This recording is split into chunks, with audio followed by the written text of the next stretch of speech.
Hi everybody, I'm Julie Moran. And I'm Olga Villaverdi. Welcome to this local edition of The Balancing Act. On today's The Balancing Act, South Florida edition, Chef Ralph Pagano offers advice and hope to other burn patients. Mystic Michaela reads our aura, plus life tips from Roy Asada. And get ready to take a bite. New apple varieties from Crunch Time Apple Growers.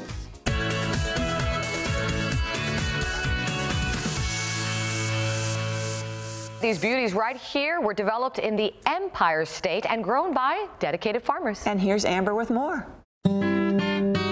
I'm here at beautiful Herd Orchards in Holly, New York, and they're just one of 145 growers and family farms in New York State who comprise Crunch Time Apple Growers. Now, these farmers are dedicated to producing the freshest, most responsibly grown apples in the country, combining sustainability with legacy. Amy and Sue, thank you so much for having me at these beautiful orchards today. Thank you for coming. How long has this orchard been in your family? Well, our family came here as pioneers in the early 1800s, so actually it's 200 years that our farms have been in our family. My mom's the 6th generation on our farm, and I'm the 7th, and my daughter Amelia is the 8th. So Joel, you're on the board of directors for Crunch Time Apple Growers. Tell us a little bit about the history of the co-op. I think it all starts with Cornell University. And Cornell has been a backbone of the New York apple industry for a long time, whether it's storage regimen or the actual growing practices. And they also have a world-class breeding program. And this breeding program was due to release a couple new apple varieties, and New York apple growers got together and formed a cooperative called Crunch Time Apple Growers. The two varieties, Snapdragon and Ruby Frost, were created by Dr. Susan Brown of Cornell University to provide an apple that was easier to grow for farmers, thus delivering a better return on their crop. They were not engineered, but rather developed by grafting tree root as they did hundreds of years ago by hand. My apples are a combination of genes from the two parents, like what happened in nature. But what's different as an apple breeder is I can make 3,000 children and then select the best. And so in making Snapdragon, we took Honeycrisp as one parent, and we took a parent that we knew would give good quality. And I wanted to reduce the disorders, and I wanted to create an apple that had a little bit more of apple flavor. Snapdragon apples are called the apple with the monster crunch. They're super juicy and perfect for fresh eating. Very sweet with a hint of spice. Ruby Frost apples are picked fresh in the fall and ripen in cold storage. They have a very firm texture and are slow to brown and high in vitamin C. It is the Cinderella apple. You know, it's a perfect, when you think of the perfect apple. Red, red, red all around. Hard, hard, hard. Crunchy, crunchy. Wonderful flavor. So Brett, as a grower, you spend so much time, money, effort. I bet there's a lot of love that go into these apples. Why are these varieties ones that you want to choose and grow? It's an investment in our future for the farm there. They have a different flavor about them, a unique profile to them that just I fell in love with. And my grandfather just turned 100 years old in December, and they taught me a lot about what I do, about the passion of what I do, the love of it. To turn the same soil that they turned over 100 years ago, it just instills a sense of pride and love for what I do. I want my kids to have that, the next generation of that pride. My son just is going to turn 2 years old in June. He already spends his days in the summertime out in the orchards with me, looking at the apples and the trees and taking care of them. We have the benefit of having large bodies of water and a little bit of cooler climate here. Come harvest there, our sunlight in New York is perfect for coloring these apples up and giving them that nice red color to it. As a direct marketer of apples, you're involved in the shipping. Tell us about that process. I work with growers in the field, and I work to make sure that we harvest apples in an optimal time for quality and flavor. From there, they go to cold storage, and in cold storage, we put them at temperatures that keep them fresh for when we pack. And out of the cold storage, we pack them, so we inspect the apples, we wash the apples, we grade the apples, and then we package them for the grocery stores. Let's talk a little bit about organic farming, right? There's been such a push for buying organic. Do you think that that's important? Well, like I said, my sister and I are 5th generation farmers, and we are real caretakers of that land. And there is nobody that is more passionate about keeping that land prosperous than we are. We invest a lot of time and money and resources into learning the best way and the most environmentally friendly way to grow apples that we possibly can. My whole family lives around and in the middle of our orchard, and I don't have any hesitation living there growing this fruit because I think that everybody should just eat more apples. And what is one of the things that you hope to pass down to your children about this whole lifestyle that you've gotten to live? You know, I just think it's great to be able to connect to your roots, both literally and figuratively, and be able to get your hands dirty and really get to see the fruits of your labor. I mean, from planting a tree to taking care of it for years before it even produces apples is amazing. And then watching the produced apples and pack it and ship it and then see it in a store or on TV. I mean, that's so cool. So I just love the whole process and really want it to continue and hopefully for many, many more generations. Well, I've had so much fun today learning about both the Ruby Frost and Snapdragon. I don't know which one is my favorite. Well, that's pretty good. Snapdragon or Ruby Frost? I don't know. Well, let's just say they're both equally sweet, but if I had to pick one, I'm dressed like a dragon, right? So I'm going to say Snapdragon. With dragon. I'll go with Ruby Frost. And if you want to learn more, go to crunchtimeapplegrowers.com, snapdragonapple.com, or the one she chose, rubyfrostapple.com. And there's always much more information on our website, thebalancingact.com. These are some good-looking apples. They're good no matter what. They're all great. All great. Fantastic.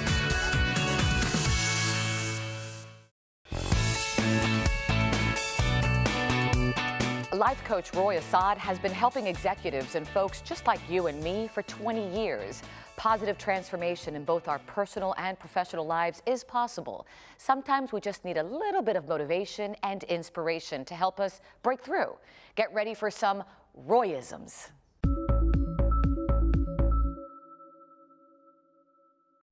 Hi, I'm often asked by many of my clients as to what it takes to have a great relationship.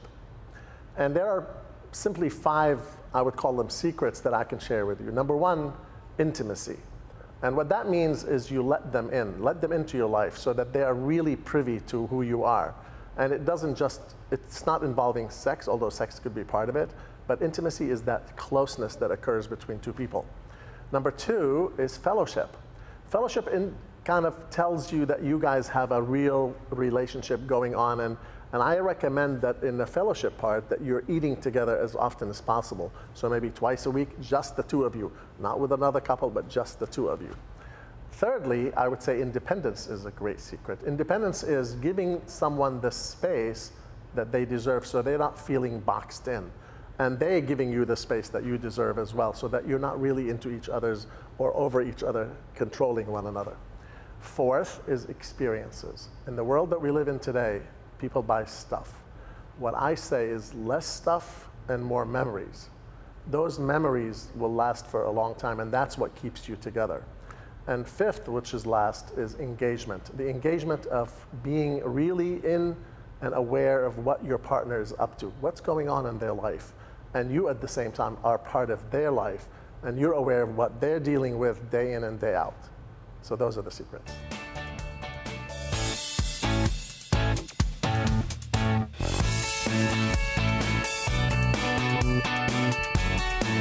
With no instructions or a roadmap, life can be tricky at times. But what if living your most authentic life could be made easier? This morning, celebrity psychic medium and aura reader Mystic Michaela is joining me to share tips and tricks she provides to some of her A-list clients. Good morning. Thank you so much for having me. Oh, no, thanks for being here. So let's talk about that A-list, some celebrities you've been with. Right, so I have read like Jenny McCarthy and her husband Donnie Wahlberg, and they were really interesting. Kelly Pickler and Ben Aaron, a lot of the housewives, different housewives from the different franchises. So what'd you get out with Jenny McCarthy? Like Jenny's her aura. great. Like, so she's yellow and purple. I was a little nervous to meet her because she's a little feisty, you know, but she was so nice to me. You know, the yellow, you know, she's curious, she's intelligent, she likes to read up on things. That's yellow, people, very in charge. The purple is, I mean, she is artistic, she's a little out there, she'll say it. You know, purple people aren't afraid to make a splash, and that's Jenny. And her husband was just great, too. So what's an aura exactly? So we all have an energy around us, and I just happen to see it in color. And you are everybody has at least 2 aura colors. And it's important to keep it in check and in balance, because when one is out of balance, your life is going to reflect that in an equally imbalanced way. So things like career, relationships, how you raise your kids, even your health can be out of whack if you don't get yourself to a place that's authentically you and in balance. And you've been very busy. You've been on national TV shows. Well, you just said Pickler and Ben, Right. The Real Housewives of Orange County. Wow. So when did you find out you had this gift of reading aura? So I'm from a psychic family. Oh, okay. So yeah, so I've always seen, All right, so it's genetic. Right, totally. So I've always seen colors around people. It's been my thing. Like even in my family, I'm the only one that kind of does that in the way that I do it. And I just remember always kind of, okay, that's red qualities, that's purple qualities, that's yellow, like associating people and energy. But you know, I had a normal life for a while. I was a Spanish teacher. Oh, ¿hablas español? Un poquito. Oh. I'm a little out of whack, a little out of practice there. But I would organize the kids based off their aura colors. And what was interesting was I would see when they were off balance, and then I would, you know, have parents come in, and I wasn't able, because it's not super professional. Your child is gray. Right, exactly. You can't tell that to a parent. Like, they'd look at me like I was crazy. They would have locked me up. So I was in my own inauthentic journey, and because I couldn't do and use the gifts I was given to help people. Which is what you're doing now. And that's what I do that now. You help people with their aura Yes. to benefit their lives. Absolutely, and try to get them more nurturing of a color that they're perhaps not so comfortable with in life. So you know where I'm going to go now, right? I mean, it's only natural to ask. Okay, so what's my colors? Right, you have two colors. So you're indigo and purple. So there's 5 main aura colors. There's purple, blue, yellow, green, and red. You are indigo, which is like a rarer aura color. I don't see it as much. Really? It means you're emotionally psychic. So what happens is you go into other people's energies. This is what you do for your living. Their Is this why they say I'm a nuisance? Right. You're invading my space. In an empathic way, that's what you do. You know, because that's how you get the story. That's how you ask the questions. Okay. Like you can literally walk in other people's shoes energetically. But then you're purple too. So that's your, like I think we were talking about your feisty side. Feisty. And what you say about Jenny McCarthy, the splash? Yeah, oh, that's you. Like fun and feisty. Like, you know, there it is, right there. Like, see? So purple people don't mind a little bit of, you know, here I am. I'm going to talk. I'm going to be seen. Yeah, that's purple right there. Oh my gosh. So where can our viewers learn more? I mean, a lot of people want to know, okay, what's my aura? How can they find out? So mysticmichaela.com is my website. Also on my Instagram at Mystic Michaela. Like I try to put general, you know, this is a blue, this is a green, this is a yellow. It's if you kind of get an idea of who you are, and also the parts maybe you're not so comfortable with, you can nurture those and raise those up to find more of a balance, and then let your life reflect who you are authentically, whatever that is to you. Fantastic. Indigo and purple. Thank you, so much. Olga. By the way, Thank you what so are much. you? Oh, I'm indigo and purple too. It's like we're sisters. And look, we have the same shoes on. Show them. Yep, right Forget there. it. And she's an Aries like me. Hello. Forget it. We're connected. Great. This is great. Forever. For more information on Mystic Michaela, go to our website, and that's thebalancingAct.com. That's really good. Not bad. My message is there is a better alternative. Coming up on location at Jackson's Burn Unit.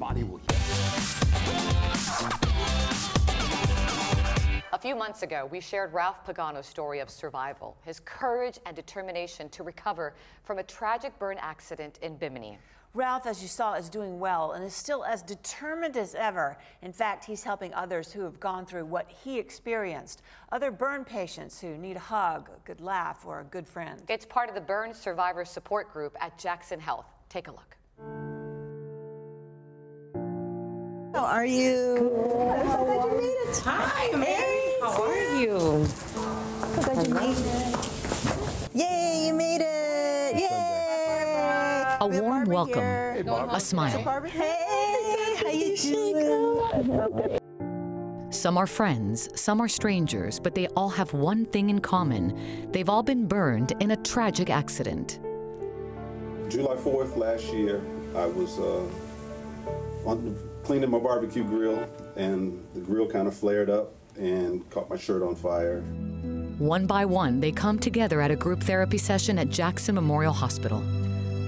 It's still very emotional to talk about it because when you speak about it, there are flashbacks. To share their story and help ease their pain. And the people that are here understand. And can relate. People like our very own chef Ralph Pagano, who suffered third-degree burns on his body after a kitchen accident in Bimini. On the road to recovery and doing much better, Ralph is now coming to these gatherings to listen to others and help them heal. As you know, that it's hard. It's nice to hear somebody else who's been burned and who's gone through this, and then who's actually going out and continuing on with life. So. My name is Ralph Pagano. On June 22nd last year, at about 4:30 p.m., I was involved in an accident that changed my life forever. An open discussion with open wounds, people pulling together and finding the strength to open their hearts. It's definitely been a roller coaster, but I had to grow up really fast, so I've definitely learned to take the positives out of it. A chance to look ahead and move on. Unless you've actually been burned, you don't know what it's like. And I tell them all the time, I've been working in this area for well over 15 years, and I still don't know what it's like to be burned as much as they have. It's extremely painful. It can get very depressing. It's very frustrating. And so to have somebody else who's been there say, I've been there, I know what it's like, they do. And you trust them more, and it just means something that much more to the person who's been burned. You know, my message to somebody who right now who's depressed and upset and not feeling loved or that there's going to be a better alternative. My message is there is a better alternative. My message is that if you hold on, the body will heal. Drink plenty of water, stay out of the sun, and get some protein in your body, and your skin will come back. It's what it wants to do. This hospital and this burn unit and these doctors and nurses and nurse practitioners and the orderlies and everybody here are here to heal, and they do heal, and they are an amazing group of people. An amazing group of people who, after a short time, are bonding, sharing a meal, and enjoying their time together. And of course, laughing with our dear friend, Ralph Pagano. Everybody here today has won a fireproof t-shirt. That's right. If you spend at least 21 days in the hospital, you too get beautiful cotton fireproof shirt. Oh wait, there's more! You have to, go ahead. But you have to get naked when you wear it.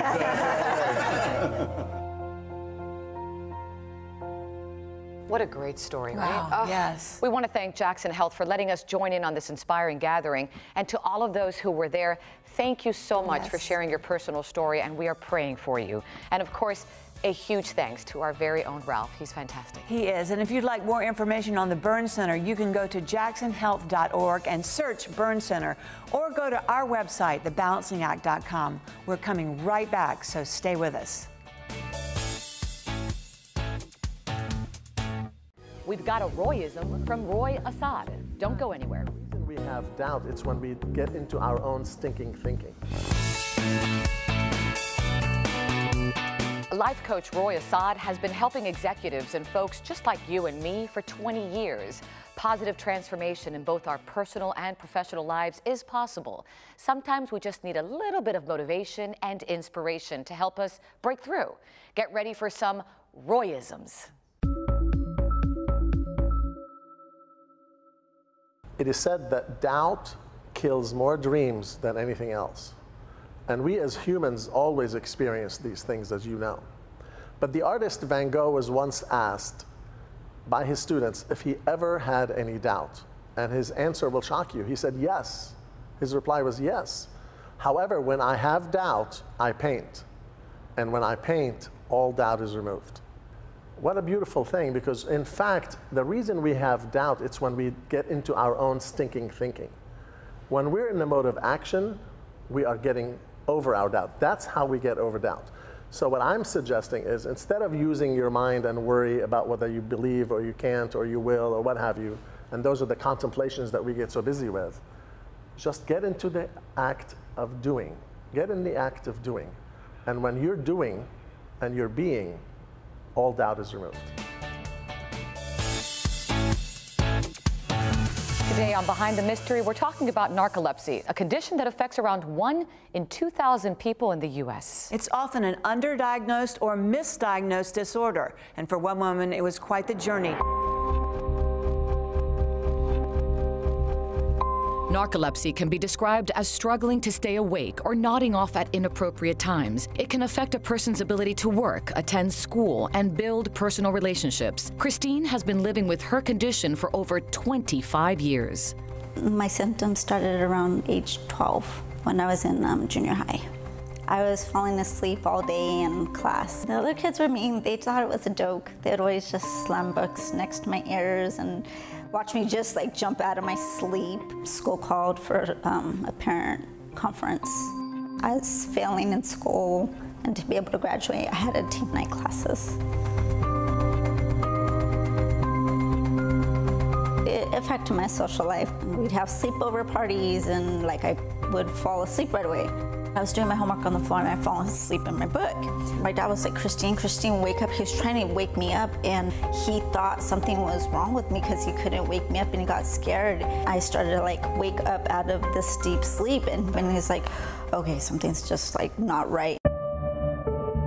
Dr. Raj is a pulmonary critical care sleep specialist and has dedicated his career to helping patients with narcolepsy. When I want to explain narcolepsy, I define it as a chronic neurological condition where there's a disconnect about day and night. When we talk about the onset of symptoms, it happens younger in life. It doesn't care about gender, so males and females are both equal. 1 in 2,000 people in the United States may have narcolepsy, and I gotta say that number is underdiagnosed because of the lack and delay and because it mimics many other diseases. It takes almost 10 years sometimes to make the correct diagnosis. A patient has to see even up to 6 doctors before they get the correct diagnosis.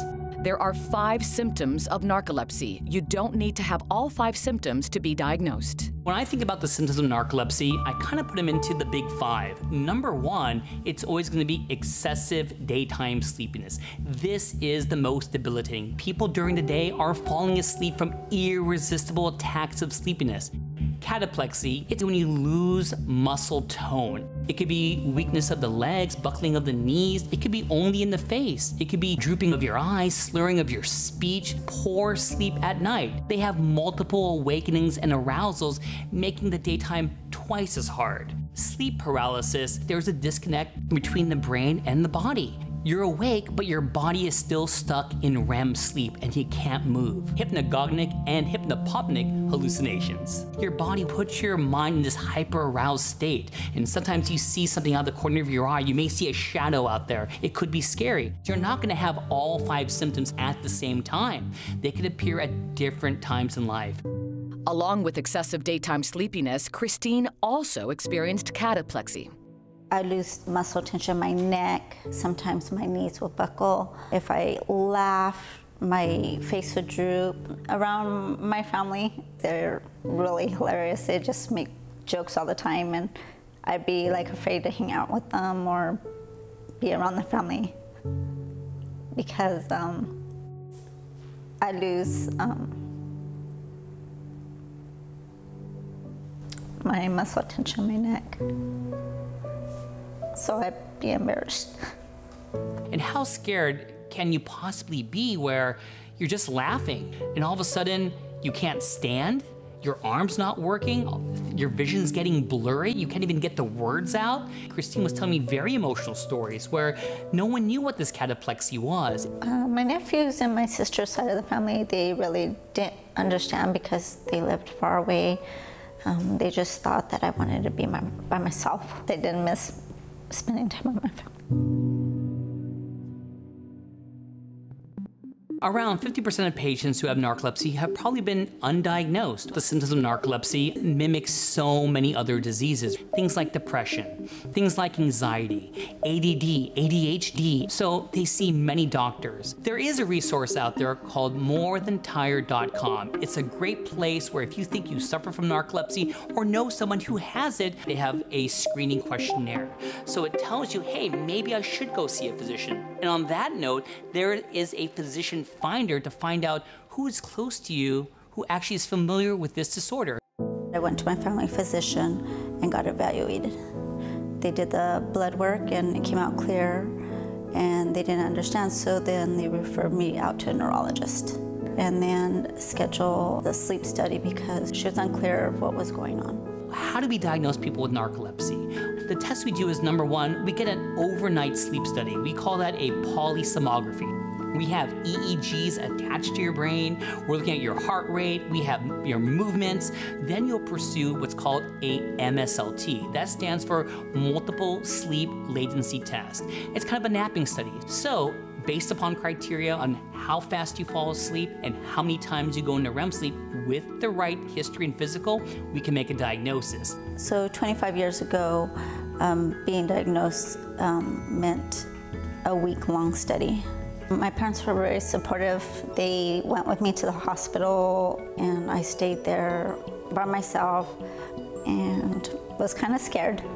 It's a big white room with a clear glass mirror, and they hook you up to electrodes. My emotions were just confused, didn't know what was going on, just waiting for results. We went back to the neurologist, and they sat down and finally diagnosed me with narcolepsy.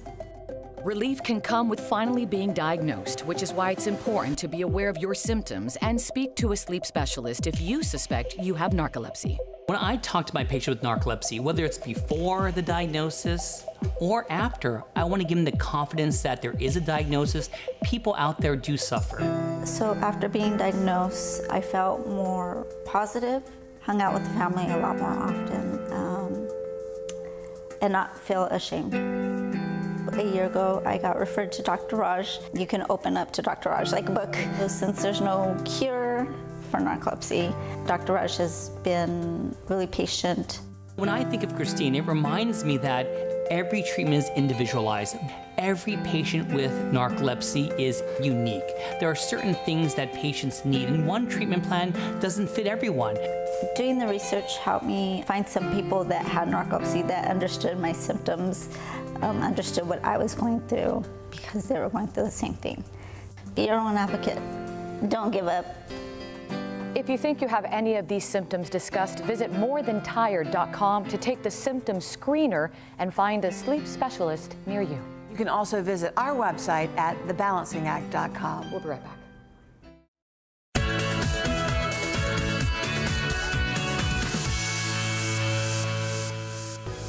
Thanks so much for watching this local edition of The Balancing Act. And we'll see you next time.